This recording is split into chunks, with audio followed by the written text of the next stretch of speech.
Bitcoin, c'est aussi un bazar qui fonctionne. Hein. Au final, c'est le modèle open source, je veux dire, c'est ça. Des gens qui s'intéressent à la finance, qui se disent, tiens, j'aimerais bien mettre un asset risqué dans mon portfolio. Au final, je comprends absolument rien à la tech, mais j'ai envie de protéger mon portefeuille. Je vais acheter du Bitcoin, et puis je vais acheter un titre. Comme aujourd'hui, il y a des gens qui n'ont pas envie de faire du day trading et puis qui achètent des ETF, c'est pareil, quoi. Tu peux pas raisonner comme ça, en fait, dans un projet open source qui est gouverné d'une manière purement open. On peut retourner dans le débat. Est-ce que le but de Bitcoin, c'est de se dire, tiens, je dois être capable d'acheter une baguette aussi facilement que je peux payer avec ma carte Visa. Nicolas Baca, bonjour, merci d'être avec nous aujourd'hui sur Grand Temps Crypto pour la 3e fois. Salut, 3e fois déjà. Je dois être moins passé que Charles, mais je passe pas mal quand même. Ouais, je crois que vous êtes à peu près à égalité. Du coup, tu es un des cofondateurs de Ledger, un des 8 cofondateurs, c'est ça. Ouais. Et jusqu'à il y a encore peu de temps, tu étais le VP Innovation de la société. Et t'es parti, on va revenir sur ton départ. On va revenir sur ton départ et on va éventuellement aussi discuter de ton nouveau projet.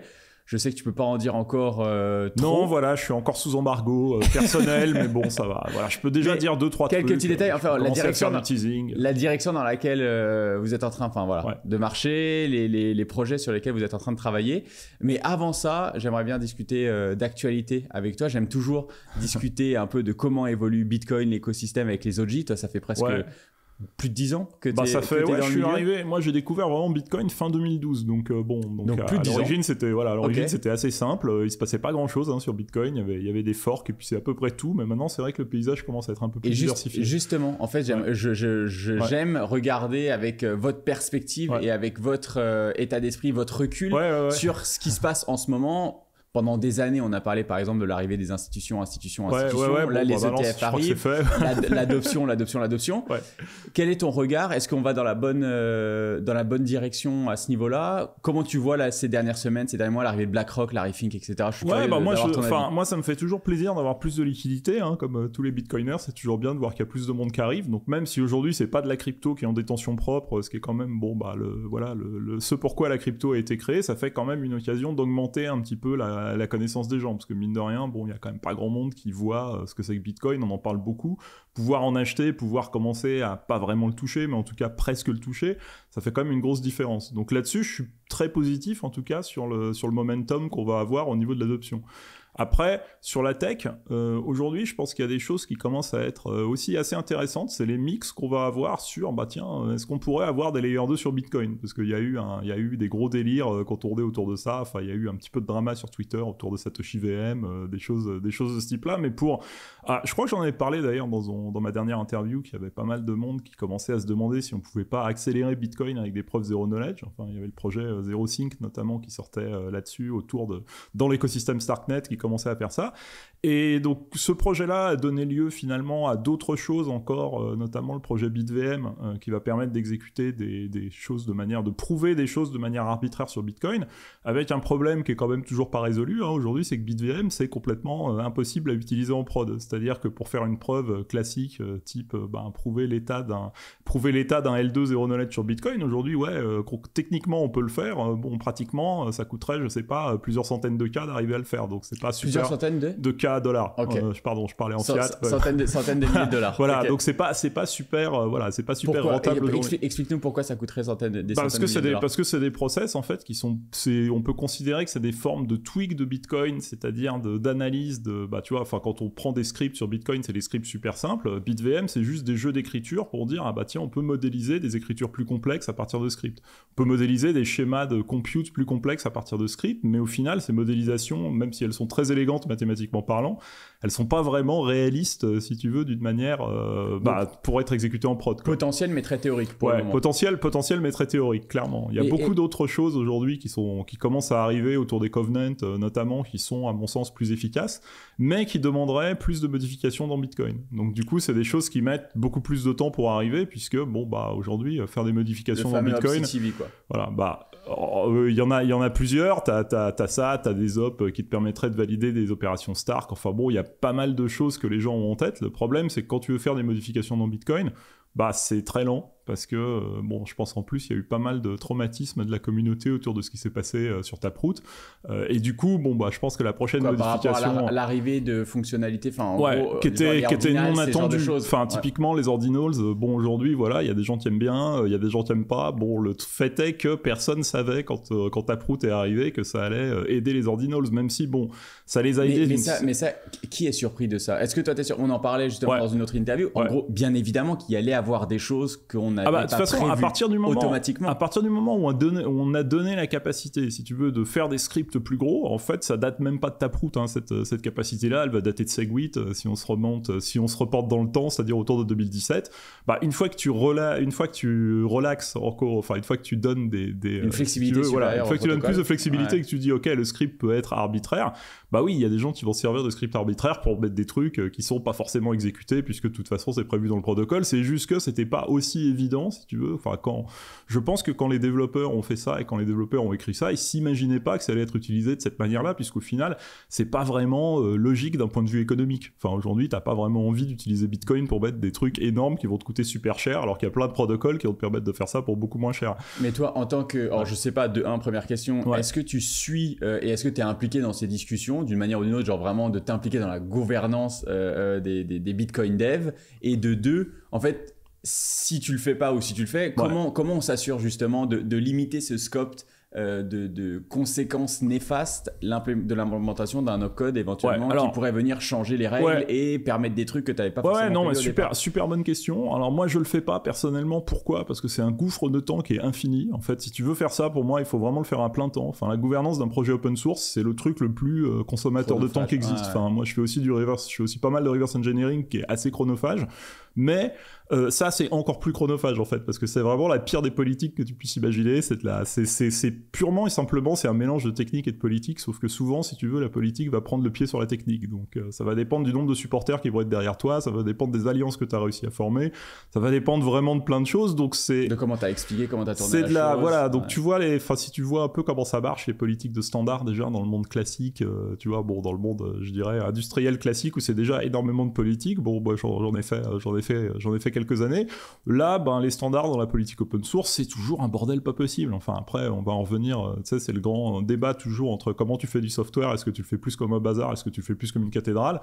Bon, là, oui, le modèle du bazar, c'est le modèle du Linux, c'est le meilleur. Linux, c'est un bazar. C'est le meilleur exemple de bazar qui puisse exister. Et d'ailleurs, c'est un bazar qui fonctionne. C'est un bazar où tout le monde. Mais tout à fait. Bitcoin, c'est aussi un bazar qui fonctionne. Au final, c'est le modèle open source. Je veux dire, c'est ça. C'est juste que si tu réfléchis à ça avec une logique derrière d'entrepreneur et que tu as envie de te dire tiens, ma vision à tant de temps c'est d'avoir cette feature, tu peux pas raisonner comme ça en fait dans un projet open source qui est gouverné d'une manière purement open, enfin qui est gouverné comme un vrai bazar. Voilà, tu peux pas faire ça. Du coup, quand tu as une logique d'entrepreneur, aujourd'hui, je pense qu'entreprendre sur Bitcoin, c'est super compliqué, parce que si tu essayes de te dire tiens, j'aimerais bien profiter des features de nouvelles features du protocole, tu peux pas te donner de date en fait. Donc entreprendre sans date, il y a des, il y a quelques. Aujourd'hui avec des fonctionnalités qui existent, ça c'est possible. Oui, mais tout par à fait. Anticiper des changements et de se dire on se projette dans l'avenir sur telle ou telle modification.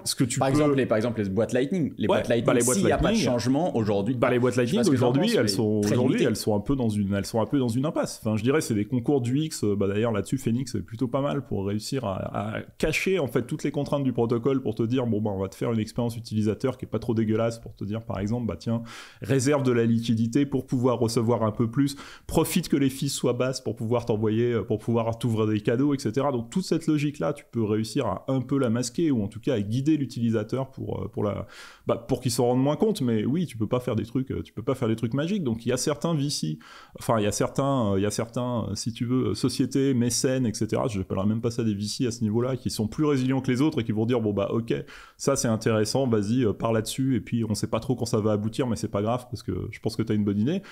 Mais la majorité du business, ça marche pas comme ça en fait. Mais justement, comment on s'inspire aujourd'hui de Linux sur le développement de Bitcoin? Et est-ce qu'il y a des leçons qu'on peut tirer de Linux et du développement de Linux depuis ces dernières décennies qui peuvent être applicables à Bitcoin? Par exemple, sur comment Linux a évolué. Et après, comparaison et pas raison, c'est-à-dire Linux, c'est quand même. Surtout le problème, c'est pas un réseau monétaire. C'est ça. C'est ce que j'allais dire, c'est qu'il y a quand même une différence qui est assez fondamentale entre les deux. C'est que dans un cas, je veux dire Linux, si tu te plantes, au final, c'est déjà arrivé. Hein, je veux dire, il y a déjà eu des problèmes avec des file systems qui ont pas fonctionné comme ils devaient, etc. Tu reviens en arrière et puis ça se passe bien. Bitcoin, si tu fais ça et qu'au final tu fais une mise à jour qui arrête le réseau, ou tu fais une mise à jour qui montre que non, Bitcoin finalement c'est pas quelque chose qui tourne 24/7, tout de suite tu perds ton narratif. Bon, si après tu arrives à des bugs d'inflation, là c'est encore pire. Donc tu vois, dans la classe de bugs que tu peux avoir, tu peux faire des modifications dans Bitcoin qui peuvent avoir des conséquences qui le mèneraient complètement à sa perte. Donc c'est super risqué. Donc aujourd'hui c'est difficile. En plus, même si tu me demandais, tu vois, de qualifier la gouvernance de Linux, aujourd'hui c'est vraiment super compliqué à décrire parce que ça a tellement évolué. Et en même temps, il y a eu beaucoup de, tu vois, au départ c'était juste de la guerre de geeks entre KDE, GNOME, etc. Enfin, c'était de la guerre de geeks sur les UX, etc. Après, t'as pas mal de boîtes qui sont arrivées dedans, les Nvidia, les Seagate, les Western Digital, tous ces gens-là qui ont commencé à vouloir pousser leurs petits morceaux de code propriétaire. Tout ça, c'est des problèmes qu'on n'a pas sur Bitcoin, parce que bien sûr, il y a personne qui va s'amuser à pousser du code propriétaire sur Bitcoin. Mais ces combats politiques, en fait, ça reste ça, quoi. Ça reste des gouffres de temps qui sont incroyables, et c'est très difficile aujourd'hui de pouvoir mettre un ticket en disant, tiens, c'est lui qui va gagner, ou c'est plutôt lui qui va gagner, parce que même si la proposition technique, même si tu as une proposition technique supérieure, déjà, c'est en général, c'est assez relatif, hein, parce que quand tu dis supérieur, ça va être oui, mais supérieur par rapport à quoi? C'est plus joli, ça coûte moins de temps, c'est plus facile à maintenir. Enfin, tu vois, même aujourd'hui, dire qu'une proposition technique est meilleure qu'une autre, tu peux débattre pendant des heures pour savoir même quel est ton critère de jugement. Et où est-ce que tu te positionnerais, toi, en tant qu'expert, de nouveau, en tant qu'OG, plus de 10 ans dans l'écosystème, avec des connaissances, de l'expertise, et une vraie expérience de Jordan? Est-ce que tu es dans les gars, c'est beaucoup trop risqué aujourd'hui d'y toucher, et il faut qu'on se démerde autrement, ou bien t'es plutôt dans la catégorie des bitcoiners qui disent si on ne touche pas Bitcoin, Bitcoin ne réussira pas, et on peut discuter de qu'est-ce que réussir, mais en gros il faut continuer à apporter des modifications, à avoir des améliorations sur le code. Je suis pratiquement dans la vie qu'aujourd'hui, ce qu'on fait à partir de, c'est-à-dire vouloir construire la majorité des services par-dessus Bitcoin et changer le protocole le moins possible, c'est une bonne chose. Donc moi, je suis d'avis de changer les choses le moins possible. Après, aujourd'hui, on a vu, typiquement avec des modifs comme Segwit, que des fois, ça te pousse à faire des trucs qui sont très très alambiqués. Segwit, par rapport, si tu essayes de... là, on se revient en 2017, mais si tu regardes l'implémentation de Segwit en soft fork par rapport à un hard fork, la modification en hard fork de Segwit serait triviale à faire. Mais c'est un choix qui a été fait comme ça, voilà, et ça, moi, ce choix-là ne me choque pas. C'est-à-dire de dire, ok, on arrive à plus de complexité parce qu'on veut changer le moins de trucs possible, c'est ok. Par contre, quand on arrive là, par exemple, à des impasses en se disant, on n'a pas de covenant dans Bitcoin, donc voilà, il y a toute une classe de services qu'on peut pas faire. Là, je pense que ça mérite de s'y pencher et de dire, ok, on va réfléchir et on va rajouter des covenants qui sont suffisamment génériques pour faire tout ce qu'on voudrait faire. Donc je suis d'une école disant qu'il faut continuer à modifier Bitcoin le moins possible pour pouvoir derrière continuer à faire le plus de services possible par-dessus ces modifications minimales qu'on aura écrites. Donc je suis pas contre, si tu veux, l'over-complexité, enfin la super-complexité que tu vas avoir en définissant ces nouveaux services par-dessus Bitcoin. Mais je dis pas non plus qu'il faut toucher à rien. Voilà. Mais justement, c'est en fait... Là, tu réponds sans répondre parce que du coup, c'est très super compliqué. Ouais, Cette question. C'est difficile d'avoir une réponse à l'emporte-pièce là-dessus, tu vois. Quasiment philosophique sur en fait comment tu testes et comment tu prévois la modification. Il y a pas de réponse, ou est-ce que... Il y a pas vraiment de réponse, parce que comment est-ce que tu garantis, si tu veux, que ta suite de tests couvre tous les cas qui peuvent se produire, ou en tout cas, elle va couvrir, je veux dire, ta couverture de test, ça va être la couverture des cas auxquels tu as pu penser, tu vois. Donc tu vas essayer toujours de faire le maximum pour qu'il n'y ait pas de... pour qu'il n'y ait pas d'effet de bord imprévisible. Ça, tu vas pouvoir éventuellement les garantir sur le plan technique, mais tu vois, quand tu commences à mettre les considérations économiques au milieu du reste, et en disant toujours, par exemple, voilà, je considère que tous les gens qui interagissent avec Bitcoin sont des acteurs rationnels, ça marche pas forcément. Parce que si tu disais aujourd'hui, je considère que tous les acteurs sont rationnels, tu vois, t'as aucune raison, par exemple, de continuer à faire augmenter les fees de manière catastrophique quand t'es en période de forte occupation du réseau. Et c'est ce qu'on a pu constater, pareil, en 2017. En 2017, il y avait littéralement des gens qui s'amusaient. Enfin, après, ça peut être aussi, tu vois, c'est difficile des fois de faire une différence entre une mauvaise implémentation et une implémentation qui est là pour mettre un peu le bordel sur le réseau. Donc, voilà. Mais on a pu voir que quand le réseau était super occupé, les fees continuaient de monter, ce qui n'est pas un comportement, si tu veux, super rationnel normalement. Voilà. Mais aujourd'hui, du coup, tu serais plus à dire, non, par exemple les covenants, un OpsCTV, l'idée est bonne, mais il faut le faire sans toucher à la couche de base. Non, si, justement. Alors, pour les trucs qui sont... Pour moi, je dirais, il faut toucher à la couche de base, mais il faut toucher de telle façon que la modification qu'on va faire sur la couche de base va permettre d'implémenter toute la richesse de ce qu'on veut faire par-dessus, donc par des L2. Si tu voulais prendre une comparaison qui est un peu liée, si tu veux, à de la cryptographie, à des choses équivalentes, je dirais, parce que ça, je prends cet exemple-là, parce que c'est aussi un exemple qu'on a sur Ethereum, du coup c'est cool, ça permet de faire des comparaisons sur plusieurs chaînes. Est-ce que tu dis, par exemple, je rajoute un algorithme pour vérifier la signature sur la courbe bidule chose, ou est-ce que tu dis, je rajoute des opérations mathématiques qui vont me permettre, par une combinaison de différentes additions dans des corps spéciaux, etc., de vérifier la signature sur bidule chose et potentiellement sur 5 autres courbes auquel je n'ai pas pensé. Je suis plutôt sur la version 2. Le problème de cette version 2, c'est que forcément, après, tu vas avoir des débats d'experts pour dire « Ah bah oui, mais là, tu prévois trop de choses. Ah bah non, mais là, t'en prévois pas assez. » Et du coup, c'est très difficile, si tu veux, d'avancer. Donc, en gros, tu as le choix entre... Tu fais une modification pour ajouter des choses qui vont être assez primitives. Mais dans ce cas-là, le problème, c'est que c'est un peu la course à l'armement, parce que tu as rajouté un truc, et après, tu te rends compte que tu voulais en faire un autre, mais finalement, ta modification, elle est pas assez générique pour en faire plus, donc t'en rajoutes une autre, donc bon, voilà, et t'en sors plus. Soit tu débats en disant, ok, je vais faire une modification minimale qui va me permettre de faire plein de choses, mais après, tu vas avoir toujours des débats pour savoir à quel niveau tu dois placer ta généricité. Et pour moi, c'est ce débat-là qu'il faut avoir. Et c'est le débat qu'il y a sur les covenants aujourd'hui. Pourquoi est-ce qu'il n'y a pas encore de covenant ? Voilà, parce que tout le monde se dit, tiens, ça serait bien qu'il soit générique. Mais oui, mais au final, la généricité, on a 10 façons de la faire, donc laquelle on prend. Et aujourd'hui, le débat, c'est que, quand tu dis il y a débat, qui a ce débat aujourd'hui ? C'est sur les mailing lists, sur la mailing list Bitcoin Dev, sur les serveurs. Combien de personnes vraiment, de ton expérience, de toute façon, tu sais, dans les trucs comme ça, je dirais au max, mais alors vraiment énorme max, c'est des milliers de personnes. Mais alors vraiment, je pense qu'on est plus proche de la centaine de personnes que du millier de personnes, tu vois. Qui réussissent à débattre et discuter de ce genre de sujets qui sont extrêmement... Et débattre de manière... quand je dis débattre, c'est débattre de manière constructive et débattre sans pousser non plus un truc. Parce que évidemment qu'on en revient au problème de boîtes qui bossent sur Bitcoin. Si un mec qui a passé, si tu veux, 1 an à implémenter les covenants avec tel protocole avant et qui a derrière tous ces services qui sont prêts pour sortir, évidemment qu'il va aller débattre pour pousser sa solution. Mais ça, c'est de la politique de standard.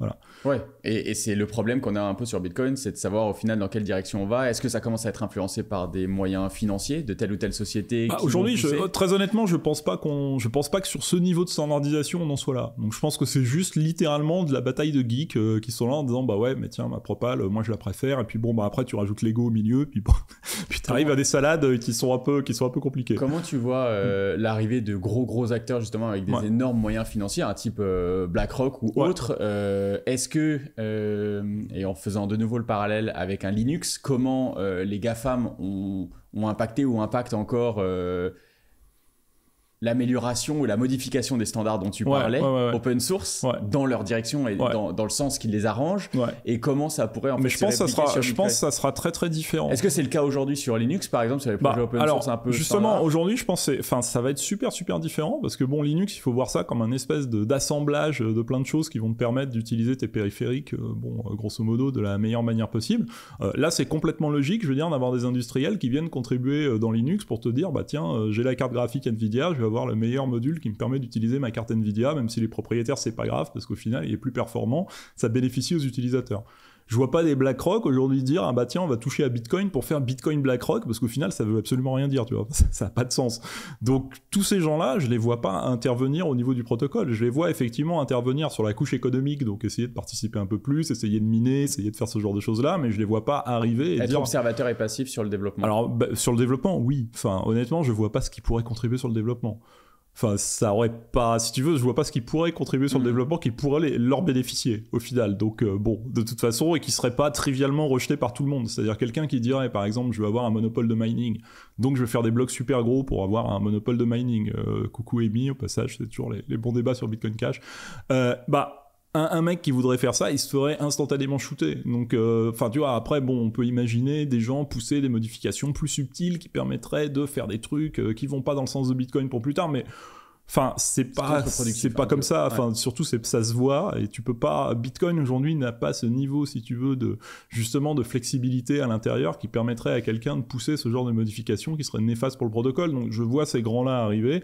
Et participer sur la couche économique comme tout le monde. Alors effectivement, ils contribuent avec des moyens qui sont supérieurs aux moyens de n'importe qui. Pour le meilleur ou pour le pire, on va voir.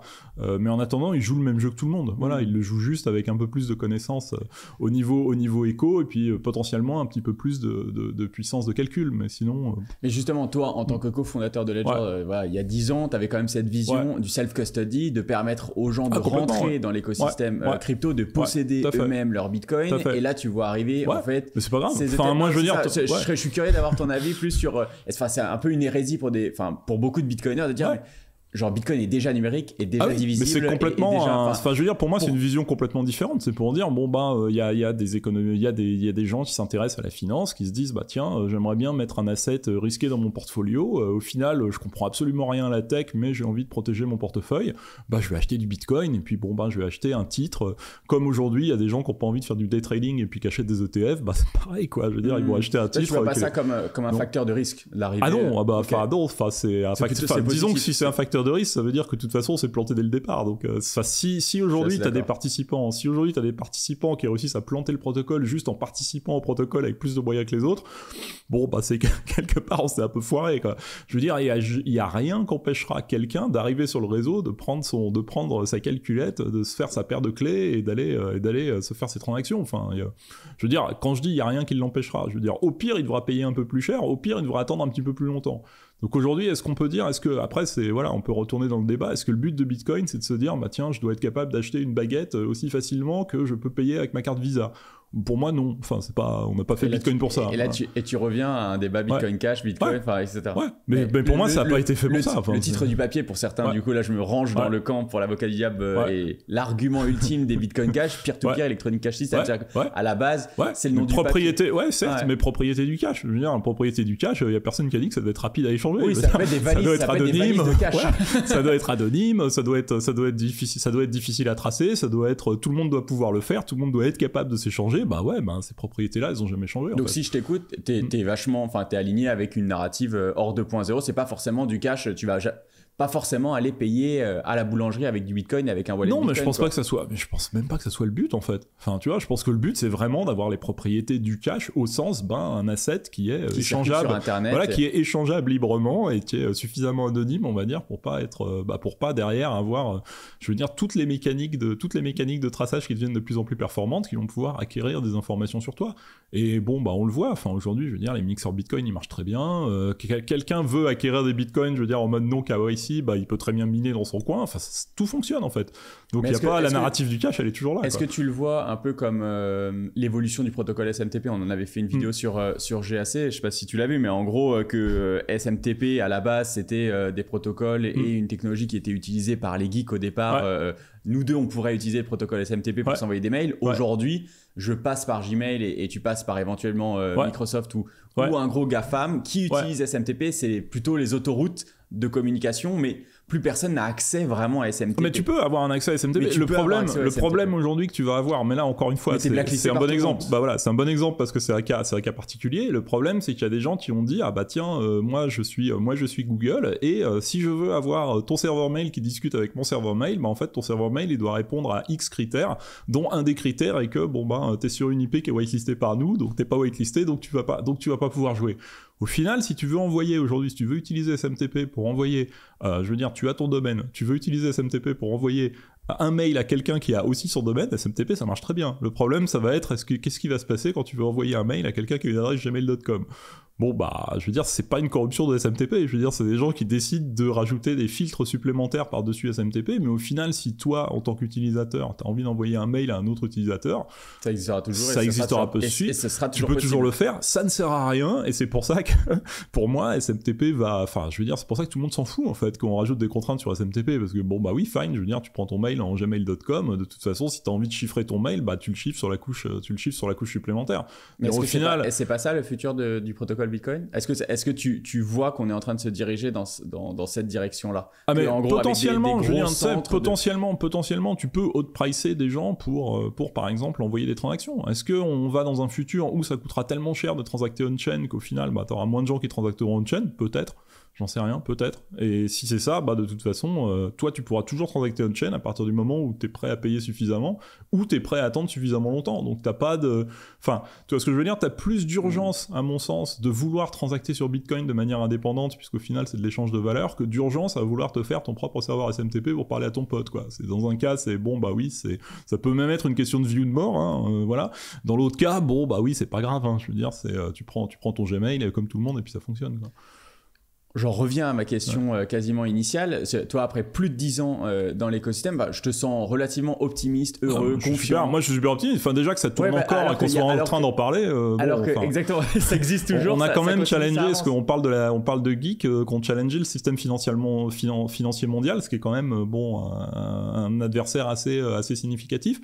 Et au final, tu comprends ces bitcoiners qui sont ultra sceptiques, toujours en gros inquiets, à dire on est en train de répliquer les erreurs et le modèle d'Internet où au final, et on en discutait hier avec Statch, en gros, Internet était à la base aussi une idée d'émancipation, de communication, de circulation de l'information de manière complètement ouverte, etc. Et on s'est retrouvé à faire un truc inverse où c'est de la surveillance, du contrôle. Oui, mais encore une fois, je pense que si tu te donnes suffisamment de mal, tu peux utiliser Internet. Tu peux utiliser Internet comme tu l'utilisais avant. Le seul truc, c'est que, est-ce que tu vas avoir du reach? Non. Est-ce que tu vas être facile à, est-ce que ça va être facile à utiliser? Non. Bah, oui, mais après, c'est encore une fois, qu'est-ce que tu es prêt à dépenser, si tu veux, toi-même, de ton temps personnel et de ton énergie pour réussir à utiliser Internet comme tu voudrais l'utiliser? Bah, la réponse de la majorité des gens, c'est, j'ai pas envie de me prendre la tête. Combien de gens vont te dire, je vais avoir envie d'hoster mon serveur? Moi, toi, tu peux l'hoster. Dans beaucoup de conversations de bitcoiners, il y a cette idée de révolution sociale, tu vois, de transformation du monde, de l'humanité, un vecteur de liberté. Enfin, tu vois, genre vraiment une ode à la joie, tu vois. Ouais, super, mais c'en est un. Concrètement. Mais concrètement, ça, c'est possible en théorie, mais en pratique, quand on réfléchit à qu'est-ce qui va probablement se passer, en fait, c'est absolument pas ça, de manière concrète, que les gens veulent, que les gens vont faire. Non, mais c'est difficile. Mais encore, tu vois, moi, je considère en tant qu'utilisateur qui peut avoir envie de m'en servir, si tu veux, de la façon dont, à mon sens, ça avait été défini, c'est-à-dire, pour envoyer de l'argent à des endroits où potentiellement on va me dire, bah non, t'as pas le droit d'envoyer de l'argent là, ou pour pouvoir payer quelqu'un en mode, tiens, potentiellement, il faut que tu fasses ton virement, etc. C'est super compliqué, tu vas pas réussir à le faire. Bah ça marche. Alors tu vas me dire ça marche moins bien que quand il y avait personne qui l'utilisait, écoute, sans doute, mais quelque part, je veux dire, je pense qu'on y a quand même gagné au change. Rançon du succès. Ouais. On avance sur Ledger et ton départ de Ledger. Explique-nous un peu. Je suis très curieux de savoir comment tu lâches la main de ton enfant après 10 ans comme ça. Ouais, tu sais, je l'avais déjà pas mal lâché parce qu'aujourd'hui, moi, j'ai apporté la tech originale. Le système d'exploitation des nanos, donc Bolos, que j'avais construit avec ma team, avec Olivier et Cédric. Puis derrière, tous les autres cofondateurs étaient aussi partis. Faut pas oublier que j'étais le dernier cofondateur opérationnel encore chez Ledger. Donc déjà, il y avait pas mal de choses derrière moi, et puis ensuite, je suis arrivé à un point d'évolution où je me disais que ce que je voulais faire, ça rentrait pas forcément, si tu veux, dans la logique de ce que Ledger souhaitait faire. Donc j'ai pas mal réfléchi pendant... Parce que t'étais responsable de l'innovation, donc des projets un peu avant-gardistes et du futur de Ledger. Ouais. Et finalement, toi, ton idée et là où tu voulais aller n'était pas forcément c'est ma vision, c'est ma vision du futur de Ledger. Et après, tu vois, il y a une... de toute façon, c'est pas à moi de la donner, hein, tu vois, la vision du futur de Ledger. Donc au final, si je suis pas d'accord avec la vision du futur et si on a des débats et si finalement j'ai envie de développer la mienne, le truc le plus logique en tant que tu puisses faire en tant qu'entrepreneur, c'est de prendre tes valises et d'aller la construire, quoi. Et t'as toujours ce feu sacré en toi. Après, parce que du coup, financièrement, t'as plus besoin de faire quoi que ce soit. Donc, qu'est-ce qui te fait... Ça va, c'est quand même... Qu'est-ce qui te fait lever le matin et pourquoi t'es pas sur un bateau aux Bahamas, tu vois? J'avais posé la même question à Eric et ça m'intéresse, tu vois. Comment, déjà, ce que t'as un succès aussi important que celui de Ledger, déjà les Bahamas, je sais pas, ça craint peut-être un peu en ce moment. Ça va, Sam, il est plus là. Tu choisis où tu veux. Mais tu vois ce que je veux dire? Mais j'ai toujours cette envie de découvrir et puis cette envie de partager changé après ce que j'ai découvert. Enfin, je pense qu'il y a encore beaucoup de choses qui sont moi, tu vois, enfin, en plus, bon, je suis assez monomaniaque, donc je suis toujours dans l'écosystème de la sécurité, ce que tu peux faire pour rendre, en fait, les gens les plus libres possible, justement, de détenir des secrets, et que ils puissent utiliser ces secrets de la manière la plus ouverte possible. Ça, c'est un peu ma monomanie depuis 20 ans, en disant, bah oui, mais si on arrive à avoir ça, au final, on a résolu le problème de la possession digitale, et si on résout le problème de la possession digitale, on peut résoudre plein de choses. Je pensais déjà ça avant de découvrir Bitcoin. Après, Bitcoin, ça m'a apporté l'échange, tu vois, et c'est vrai que quand tu te dis, ah bah oui, mais c'est vrai que, tiens, finalement, si je détiens quelque chose et je peux l'échanger, c'est cool, mais je continue. C'était la porte d'entrée. Voilà. Moi, je vois vraiment ça. Voilà. T'avais un grand mur devant toi. Donc, tu vois, j'avais résolu. À franchir, à part par les geeks. Donc, tu vois, j'avais résolu la détention en me disant, bah tiens, c'est super, j'ai réussi à avoir des cartes à puce ouvertes. Ça, c'était avant de créer Ledger, donc j'avais déjà un système d'exploitation sur une carte à puce ouverte. Donc, pour moi, je veux dire, ça permettait à des gens de détenir des clés et donc ça les rendait déjà plus libres. Mais effectivement, une fois que j'ai découvert Bitcoin, j'ai dit, bah oui, mais ces clés-là, maintenant, tu peux t'en servir pour envoyer quelque chose, et là, boum, enfin, le champ des possibles, il est multiplié par l'infini. Donc, voilà. Donc, c'est vraiment cette envie de toujours entreprendre là-dedans et de toujours découvrir, en fait, ce qu'il y a à faire et de pouvoir proposer après, si tu veux, ces solutions-là, au monde, hein, on va pas avoir peur des mots, qui me motivent. De se dire, bah, c'est cool, et puis il y a encore du travail, quoi. Donc, c'est quoi cette vision? C'est quoi cette idée? Enfin, toi, du coup, tu parlais de, je suis resté toujours dans la crypto, mais je pars du principe qu'aujourd'hui, on n'a pas de moyen simple d'arriver dans la crypto pour des gens qui sont, justement, qui connaissent pas ce monde-là. Donc, quand j'ai fait Ledger, à l'époque, il n'y avait pas vraiment de moyen de détenir des clés, si tu veux, à part avec un dispositif hardware spécifique qui allait faire en sorte que ces clés, elles allaient être difficiles à casser. Je pense qu'aujourd'hui, avec l'arrivée des smart contracts sur plusieurs chaînes, il y a des moyens de faire rentrer des gens dans l'écosystème qui sont beaucoup plus simples. Voilà. Et c'est ça que c'est là-dessus que j'ai envie d'itérer, quoi. Donc c'est, si je comprends bien, une brique entre vraiment le newcomer, genre vraiment le newbie, le novice qui arrive et qui découvre la crypto, et la clé Ledger, le hardware wallet, en gros, de se positionner dans cette fissure. Voilà, de se dire, bah tu arrives dans l'écosystème, mais ça peut être, tu vois, même un achat impulsif, j'en sais rien, tu vois un ticket, t'as envie d'acheter un NFT, bon c'est un exemple complètement random, t'as pas forcément envie nécessairement d'aller, t'as même pas envie de comprendre comment ça marche en fait, de la même manière qu'aujourd'hui quand tu veux aller sur un site web, t'as pas envie de comprendre comment marche DNS, TCP/IP et toute la stack, quoi. T'as envie de te dire, bon bah tu tapes ton URL et t'y vas. Bah là l'idée c'est de se dire, bon bah tu veux avoir une identité ou tu veux détenir des objets digitaux, mais surtout les détenir en possession propre, hein, c'est ça le plus important. Donc il n'y a pas d'intermédiaire entre toi et ton actif. Alors voilà, il faut que tu sois toujours, que tu aies toujours la liberté d'en faire ce que tu veux. Voilà. Sans demander l'autorisation. Sans demander l'autorisation. Donc ça, c'est toujours la boussole, si tu veux. Et après, c'est comment tu fais pour simplifier ça aujourd'hui dans les réseaux tels qu'ils peuvent exister. Alors évidemment, ça va pas être sur Bitcoin, désolé, parce que Bitcoin, j'ai pas encore les capacités de faire ça.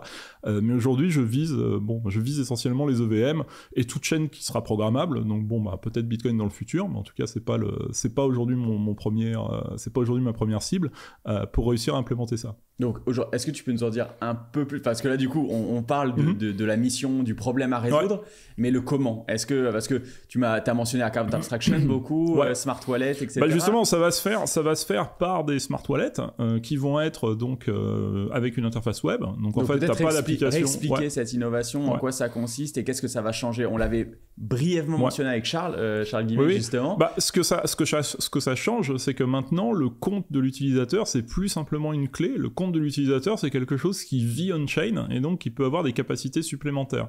Alors ces capacités supplémentaires, ça peut être la première capacité, donc la plus évidente qui vient à l'esprit, c'est de se dire on va gérer les autorisations de manière différente. Donc une autorisation, ça peut être de dire au lieu de présenter une signature, tu vas dire je présente une preuve de ma possession d'adresse mail, tu vas dire je présente une preuve de possession d'une clé, mais d'une clé que tu auras générée d'une manière différente. Ça d'ailleurs c'est le point qui va le plus m'intéresser. Donc au niveau de l'autorisation sur ton wallet, tu vas pouvoir changer ça, et ensuite tu peux aussi rajouter des capacités de validation sur le compte de l'utilisateur lui-même. Donc par exemple, ça c'est vraiment la chose qui m'intéresse le plus aujourd'hui pour rendre les choses faciles à utiliser pour les nouveaux arrivants, parce que quand tu vas taper sur un scam aujourd'hui, tu vois, tu as de plus en plus de protections qui vont arriver dans ton navigateur préféré, dans MetaMask, etc., qui va te dire, attention, si tu interagis avec ce site, tu risques de perdre tous tes assets. Bah, en fait, cette capacité-là, tu peux l'ajouter, quand tu as un contrat intelligent, tu peux l'ajouter directement dans le contrat et tu peux te donner des règles. Tu peux dire, par exemple, bah tiens, j'aimerais bien dire que si jamais j'ai un site qui me propose de dépenser $10 000 alors que je voulais en dépenser 10 ou 100 dans ma journée, bah je vais refuser, en fait, tout simplement. Donc ça, évidemment, ça reste toujours sous le contrôle de l'utilisateur. Donc c'est très important, justement, cette partie-là, c'est que ce n'est pas un contrôle qui est imposé à l'utilisateur, c'est un contrôle, un profil qui va être choisi par l'utilisateur. C'est toi qui mets en place les règles. C'est toi qui mets en place. Si je comprends bien, c'est un wallet, du coup, c'est comment tu gères la connexion avec tes actifs, mais pas simplement avec une clé privée, finalement, mais avec quelque chose d'un peu plus sophistiqué où tu vas pouvoir développer un certain nombre de règles et surtout c'est la gestion de cette clé privée. Et la gestion, donc 12 à 24 mots qui est le gros frein. Voilà, donc c'est 24 mots aujourd'hui, il y a des moyens qui tournent dans le Web 2 qui sont assez sympathiques pour générer des clés et puis pour ensuite permettre leur backup. C'est une techno qui s'appelle Passkey, dont j'avais probablement déjà parlé. Enfin, la techno a changé de nom plusieurs fois, elle s'appelait Fido avant, après elle s'appelait WebAuthn. Maintenant, son nom commercial à la mode, c'est Passkey. Donc cette techno-là, en fait, permet à l'utilisateur de créer une paire de clés qui sera backupée dans son compte Google et Apple. Donc là, pareil, on va avoir beaucoup de puristes qui vont commencer à hurler et à dire bah oui, mais au final, c'est pas ta clé puisque. Donc là, tu as ta seed phrase conservée sur des serveurs sur le drive quelque part chez Apple et ailleurs. Voilà. Okay. Avec les conditions. Alors, donc ce qui est super intéressant avec cette techno-là, c'est que déjà, tu vas avoir des conditions de sécurité qui vont devenir de plus en plus strictes, puisque bon, bah évidemment, je veux dire, Google et Apple n'ont pas vraiment envie de se faire péter leur cloud, donc ils vont donner des possibilités aux utilisateurs de le chiffrer directement localement. Ça là-dessus, Apple est aussi est assez en avance là-dessus, c'est-à-dire que quand tu démarres ton iPhone, bientôt tu vas avoir la possibilité de rajouter un dispositif matériel qui va gérer en fait tout le chiffrement des données qui vont être récupérées depuis le cloud. Donc ça, bon, ça veut dire qu'en tout cas on avance dans la bonne direction. Et bah évidemment cette clé, donc tu la backup par ton compte, donc tu sais où elle est, t'as pas à réfléchir, à te dire bah tiens, est-ce que j'ai noté mes 24 mots, est-ce que je les ai mis là, enfin bon voilà.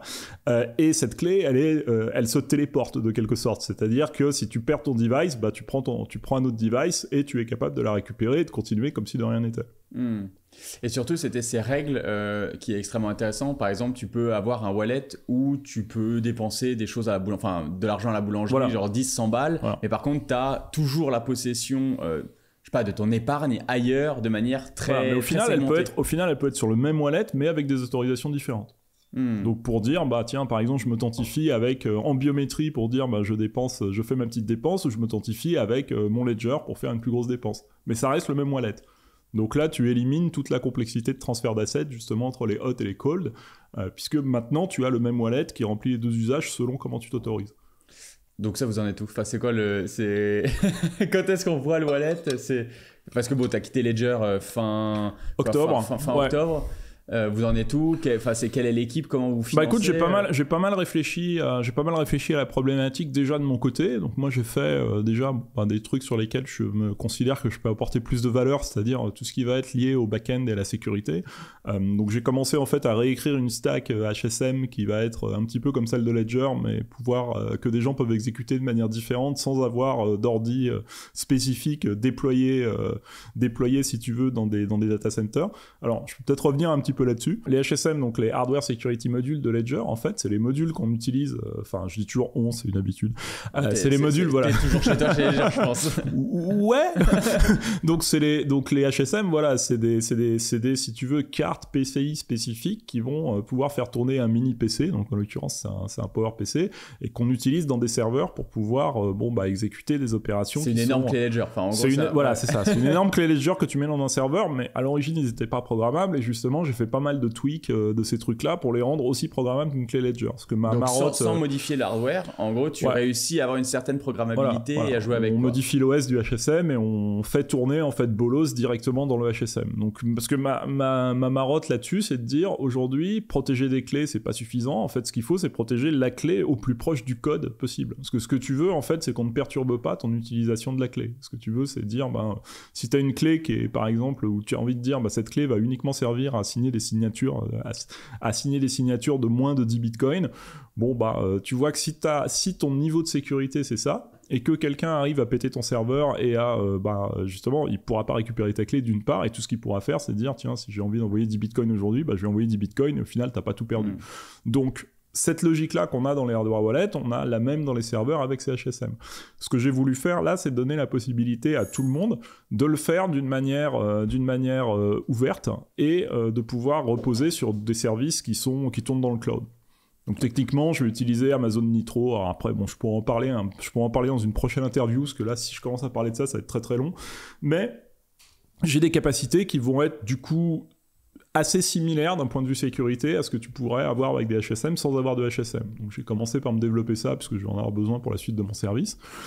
Et puis la team comment la team. Bah alors en tout voilà, donc la team en tout les Avengers, voilà, bah en tout on va être 4 hein, parce que donc 3 avec moi parce que j'aime bien les équipes qui sont petites et puis j'aime bien les équipes où on peut tu vois facilement communiquer avec des compétences assez variées et puis tout en restant très complémentaires. Je reprends l'exemple de Ledger, tu vois, quand j'ai monté Ledger, moi j'étais un petit peu dans ma team, on était 3, donc là c'est bien, j'ai gagné une personne de plus. Donc la team de Ledger originale, donc moi j'étais un petit peu le gars à tout faire, qui faisait des applications haut niveau, qui va rajouter des trucs et qui va faire la glue avec tout le monde, qui va faire le clown en conférence, bon tout ça. T'avais Olivier qui était beaucoup plus dans la partie hardware et t'avais Cédric qui était beaucoup plus dans la partie cryptographie. Bon ben là c'était pour faire le play Ledger. Là pour faire ce play là, j'ai pris une personne qui va être très très balèze en cryptographie parce que je considère qu'on a toujours besoin de faire beaucoup de cryptographie pour réussir à améliorer justement tous ces protocoles, toutes les signatures, réussir à faire en sorte que ça coûte le moins cher possible, améliorer la privacy, enfin voilà, je pense que c'est vraiment critique de faire ça de manière correcte sur de la cryptographie. Quelqu'un qui va être très balèze sur tout ce qui va être un smart contract et puis la vision générale si tu veux de là où on peut aller dans une logique qui va être à la fois décentralisée et avec la meilleure expérience utilisateur possible, parce que l'expérience utilisateur c'est clé, et quelqu'un qui va être plus commercial, parce que derrière j'ai quand même besoin d'avoir un petit peu de sens business au milieu de tout ça. Et ce qui est marrant, c'est que en t'entendant et en écoutant la description du projet, au final, c'est univers crypto, mais pas du tout crypto-monnaie, mais beaucoup plus cryptographie. Ouais, c'est beaucoup plus. C'est très cryptographie. Limite, ça pourrait pas. C'est quasiment. Enfin, c'est vraiment ce lien entre Web 2 et Web 3. C'est ça. En fait, l'idée, c'est si on veut masquer cette complexité des crypto-monnaies, aujourd'hui, c'est essentiellement. C'est une question de cryptographie et d'interface utilisateur. Donc, mais pour avoir une interface utilisateur qui est la plus clean possible, tu as besoin d'avoir de la cryptographie qui est très efficace pour pouvoir cacher le plus de trucs sous le tapis, en fait. Sachant que ça reste bien sûr non custodial. Est-ce que vous avez déjà, à mon avis oui, des idées ou d'expliquer aux gens qui nous regardent, qui nous écoutent, des cas concrets, de cas d'usage en Web 2 de votre projet, qu'est-ce que ça pourrait changer, genre vraiment, voilà, demain ça fonctionne, voici ce qu'on pourrait faire et voici ce que ça pourrait changer. Pour illustrer un petit peu la puissance aujourd'hui, si tu prends l'exemple de la carte de fidélité, la carte de fidélité, c'est quelque chose qui est facilement transformable en NFT, sauf que tu n'as pas besoin de comprendre ce que c'est qu'un NFT. Voilà, c'est que tu arrives sur un site, tu dis je veux une carte de fidélité, tu t'authentifies en Face ID, en Touch ID, et au final, tu as ta carte que tu es capable de minter, de récupérer, sans avoir compris que tu avais de la crypto à un seul moment. Et ensuite, cette carte, tu peux l'échanger. Enfin, tu peux du coup faire des choses que tu pourrais faire avec une bourse, si tu veux, parallèle. Sauf que c'est pas quelque chose que tu fais classiquement en Web 2. Donc, tu vas retrouver beaucoup d'habitudes du Web 3 qui vont être la possession propre de tes actifs et ensuite de pouvoir en faire tout ce que tu veux. Sauf que ton interface, ça sera une interface qui sera purement Web 2. Vous allez beaucoup reposer sur tout ce qui est reconnaissance faciale, empreinte digitale. Alors de manière indirecte, parce qu'aujourd'hui c'est ce qui protège, c'est dans cette techno donc Passkey dont je parlais, c'est ce qui protège le secret, mais c'est de la validation qui reste locale. Donc c'est uniquement de la protection de secret qui est faite au niveau de l'appareil.